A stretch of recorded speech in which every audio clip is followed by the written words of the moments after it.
Doctor फ़ख्र आलम है और मेरा ताल्लुक़ खैबर पख्तूनख्वा के ज़िला बुनेर से है।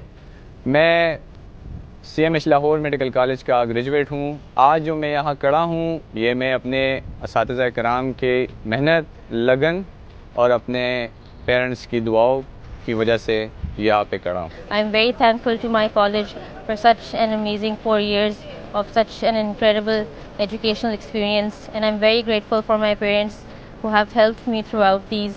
Without their prayers and their support, I would be nowhere. It's been a great experience overall, and I've seen that I've learned a lot, and it made me a better doctor, a better person in general.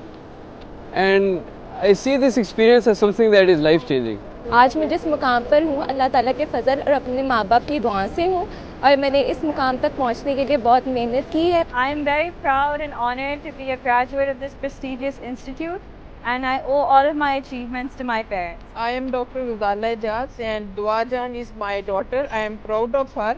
She is graduate of CMH Lahore Medical College. CMH Lahore medical college में आना मेरा dream था और ये मेरा dream finally सच साबित हुआ और इसमें आने के बाद इस कॉलेज में मुझे जो मैं मांग सकता था उससे बढ़ के मुझे दिया। आज मेरी कॉम्पिटिशन है and I feel honored to receive 10 gold medals, alhamdulillah. First and foremost, all praise is for Allah Almighty who blessed me with strength, patience and opportunities greater than my plans.